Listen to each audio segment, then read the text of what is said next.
fokus menghafal? Baik, sebenarnya untuk menghafal Al-Quran saya termasuk orang yang terlambat dalam menghafalnya. Jadi kalau kita lihat pada zaman sekarang ini, masa-masa sekarang ini, ya, bagaimana banyak sekali sekolah-sekolah dari dasar, ya, sekolah dasar sudah berbasis tahfidz, kemudian MTS juga begitu, dilanjutkan sampai aliyah.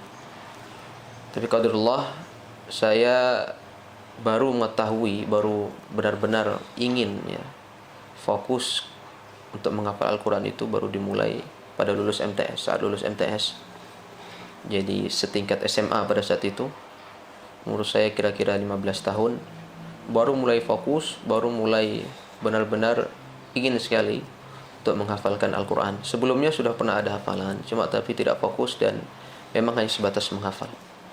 Apa faktor terbesar yang membuat menghafal 30 juz? Baik, jadi kisahnya memang ini panjang sebenarnya. Sebenarnya waktu di MTS dulu saya ada salah satu guru, ya, waktu di Pondok Al-Irsyad ada salah satu guru kita yang sudah hafal Al-Quran pada saat itu. Beliau hafal Al-Quran dalam waktu kalau tidak salah 1 tahun atau 1 tahun setengah. Nah, itu beliau sudah memang mengenalkan kepada kita para murid-muridnya untuk bersemangat dalam menghafal Al-Quran. Cuma pada saat itu yang beliau kisahkan itu kisah-kisah yang menggambarkan sepertinya menghafal Quran itu susah.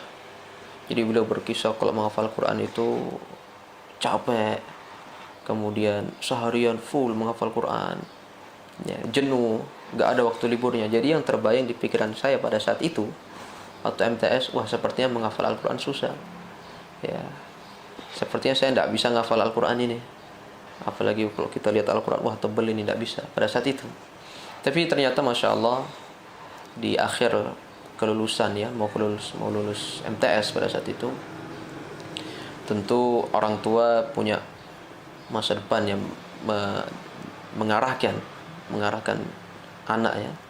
Jadi pada saat itu abi saya mengarahkan untuk menghafal Al-Quran. Maksudnya bagaimana nanti lulus MTS, azam nanti saya ini, ya, bisa hafal Al-Quran. Cuma pada saat itu, ya, waktu saya disampaikan keinginan itu masih belum semangat, belum mendapatkan motivasi yang kuat.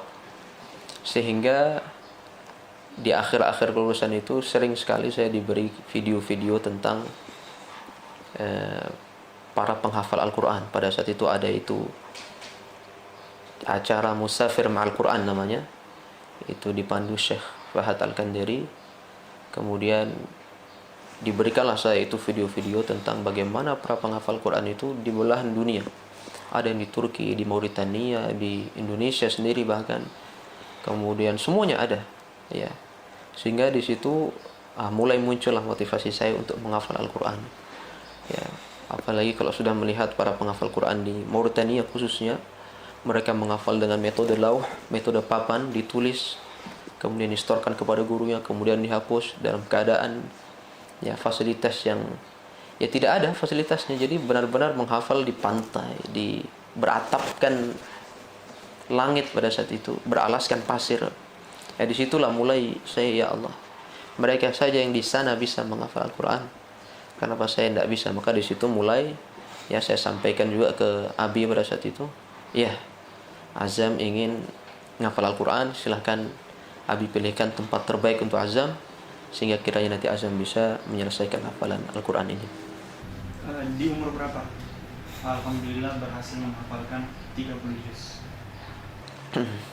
Baik, kalau untuk selesainya, ya, seingat saya pada umur 16 tahun 16 tahun saya hafal Al-Quran pada tahun 2014, ya, insyaallah pada tahun 2014. Jadi tahun 2013 alhamdulillah abi saya mengarahkan saya untuk masuk ke Ma'had Wadi Mubarak namanya di Bogor Puncak, ya. Lulus SMP dibawalah saya ke sana, tes, kemudian diterima dan mulai menghafal.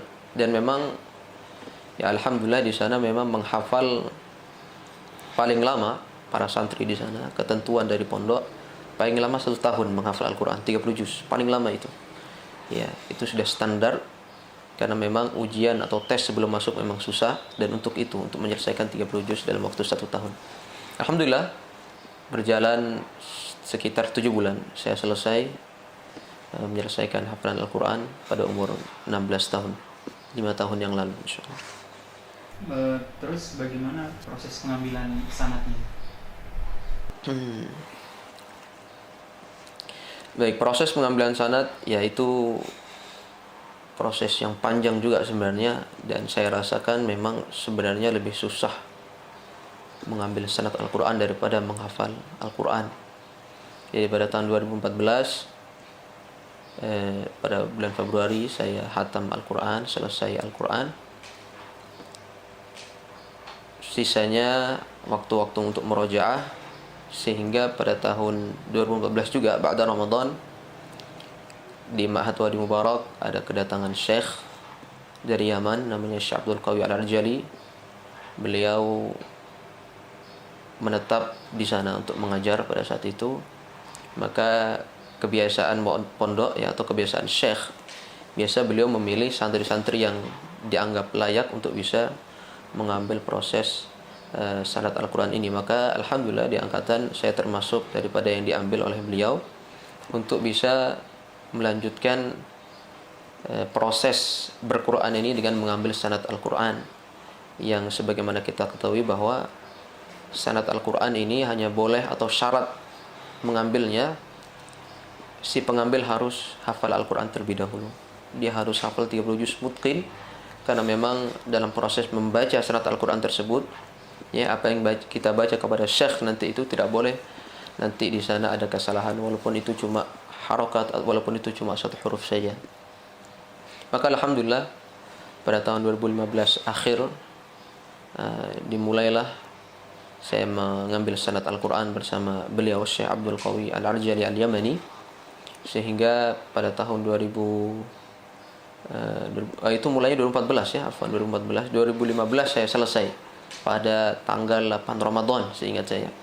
Selesai membaca 30 juz kepada beliau beserta sanadnya, maksudnya bacaan saya sudah sesuai apa yang dibaca oleh beliau kepada gurunya sampai bersambung kepada Rasulullah sallallahu alaihi wasallam.